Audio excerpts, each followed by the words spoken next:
Good morning friends, स्वागत आहे तुमचं आजच्या प्री मार्केट रिपोर्टमध्ये. तर मग चला सुरुवात करूयात आजच्या प्री मार्केट रिपोर्टला आणि जाणून घेऊयात की आज आपल्या स्टॉक मार्केटमध्ये काय होऊ शकतं ते. त्याआधी तुम्ही जर चॅनलवरती नवीन असाल तर चॅनलला सबस्क्राईब करायला बिलकुल विसरू नका आणि डिस्क्रिप्शनमध्ये लिंक आहे त्यावरती क्लिक करून आपले डीमॅट अकाउंट देखील ओपन करायला विसरू नका. तर मग चला सुरुवात करूयात आजच्या व्हिडिओला. मित्रांनो, आपण जर काल रात्री US मार्केट पाहिलं तर US मार्केट आपल्याला ऑलमोस्ट बऱ्यापैकी गॅपअप ओपन होताना पाहायला मिळालं होतं, ऑलमोस्ट 1.5% आसपास. परंतु त्यानंतर मार्केट खाली येऊन थोडंसं क्लोज झालं आहे, परंतु पॉझिटिव्हच आहे. म्हणजेच साधारण 0.5% आसपास त्यांचे इंडेक्सेस हे ग्रीनमध्ये क्लोज आहेत. आता आपल्यासाठी ट्रम्पने एक अनाऊन्समेंट केलेली आहे. म्हणजेच काय, काल रात्री त्यांनी व्हाईट हाऊसमध्ये एक अनाऊन्समेंट केली. त्यामध्ये त्यांनी बेसिकली एवढंच सांगितलं की इंडियन प्राईम मिनिस्टरनं मला प्रॉमिस केलं आहे की ते रशियाकडनं ऑइल घेणं बंद करणार आहेत, परंतु ते इमिजिएटली बंद करणार नाहीत, तर ते हळूहळू बंद करणार आहेत. आता या गोष्टीवरती आपल्या कुठल्याच मिनिस्टरने किंवा अजून कोणी काही ऑफिशियल स्टेटमेंट केलेलं नाही. परंतु एकंदर ट्रम्प किती खोटं बोलतात हे सगळ्यांना माहीत आहे. आणि जसं जसं ट्रम्प किंवा अमेरिकेनं आपल्यावरती रिस्ट्रिक्शन्स टाकायला सुरुवात केली, आपण अजून जास्त ऑइल रशियाकडनं परचेस करू लागलेलो आहोत. म्हणजेच जर आपण कॉमन सेन्स यूज केला तर अशा कुठल्याही प्रकारची गोष्ट घडताना बिलकुल पाहायला मिळत नाही आहे. आणि साहजिकच आहे की इंडियाला एवढे फटके बसलेले आहेत US कडनं की ते एवढे इझिली US वरती कधीही विश्वास ठेवणार नाहीत, हे सगळ्यांना माहीत आहे. परंतु लोकांमध्ये भांडणं कशी लावून द्यायची हे मात्र ट्रम्पला फार चांगलं जमतं.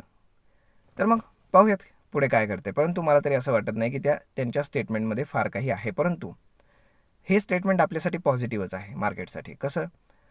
कारण सध्या US आणि इंडियाची जी काही ट्रेड डील संदर्भात जी काही बोलचाल चालू आहे, तर त्या दृष्टीने ही गोष्ट पॉझिटिव्ह आहे असं आपण म्हणू शकतो.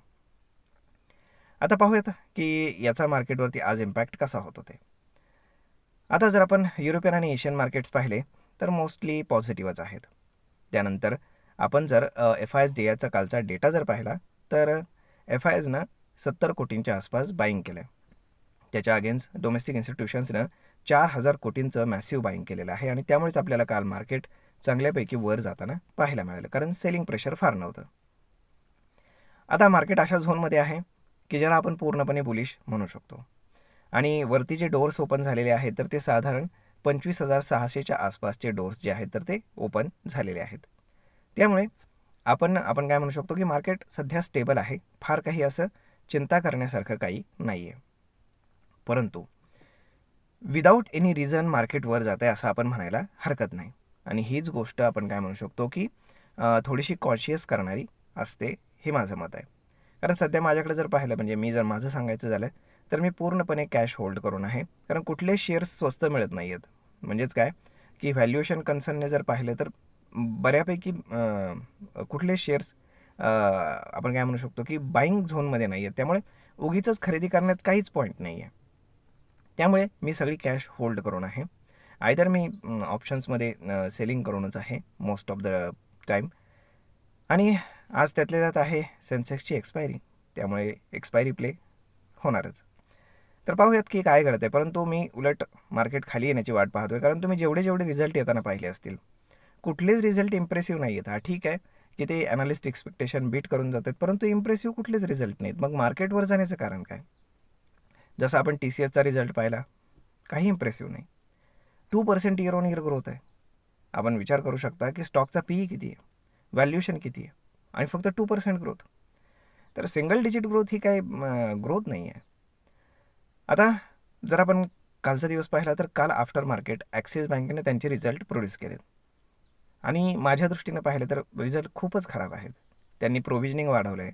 म्हणजेच काय की सरळ दिसते की त्यांच्याकडे बॅड डेट जे काय आहे, म्हणजे आपण काय म्हणतो लोन बुडवणाऱ्यांची संख्या जास्त होण्याची पॉसिबिलिटी आहे, आणि ते बँकेला माहीत असल्यामुळे त्यांनी प्रोव्हिजनिंग वाढवलं आहे.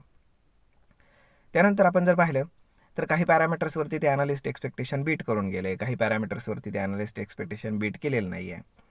त्यानंतर प्रॉफिटही फॉल झालेला आहे 26%च्या आसपास. म्हणजेच काय, तसं पाहिलं तर काही खास नाही आहे बँकिंग सेक्टरचं जे काही आपण काय म्हणतो की जे रिझल्ट आलेत ते. त्यामुळे आज बँक निफ्टी कसं बिहेव करते आणि त्यातल्या त्यात ॲक्सिस बँक कसं बिहेव करते ते पाहावं लागेल. आणि एवढे खराब रिझल्ट येऊनही जर समजा ॲक्सिस बँक वर गेला तर मग मात्र मार्केटमध्ये युफोरिया आहे असं आपण म्हणू शकतो. आणि अशा कुठल्याच प्रकारच्या मार्केटमध्ये बाईंग करणं हे चुकीचं आहे. कारण एक साधी गोष्ट आहे, जर तुम्ही चांगले रिझल्ट प्रोड्यूस करत नसाल तर तुम्हाला चांगलं व्हॅल्युएशन देण्यामध्ये काय पॉईंट आहे? काहीच नाही. त्यामुळे थोडंसं कॉन्शियस व्हायला हरकत नाही. जरी मार्केट वर जात असेल, टेक्निकली मार्केट बुलिशच आहे. 25,600 पर्यंतचे डोअर्स ओपन आहेत आणि 25,500 ते 600च्या दरम्यान मार्केट जाऊन थोडंसं स्टेबल होऊ शकतं. ही गोष्ट खरी आहे. तर मग पाहूयात की पुढे काय काय घडतंय ते. परंतु अशा पद्धतीने जर आपण पाहिलं तर बाकी तर असं काही फार टेन्शन घेण्यासारखं नाही. आज इन्फोसिसचाही रिझल्ट आहे आणि बाकीही बऱ्याचशा कंपन्यांचे रिझल्ट आहेत. जिओ फायनान्स वगैरे बऱ्याच कंपन्यांचे आहेत. तर होप सो सगळं काही व्यवस्थित व्हावं. परंतु आज ॲक्सिस बँकेवरती लक्ष ठेवायला पाहिजे. जर आपण ग्लोबली जर पाहिलं तर आपले जे ADRs US मध्ये काम करत आहेत त्यात banking ADRs mostly positive close आहेत आणि जे काही IT ADRs आहेत तर ते थोडेसे माइल्डली निगेटिव्ह क्लोज आहेत.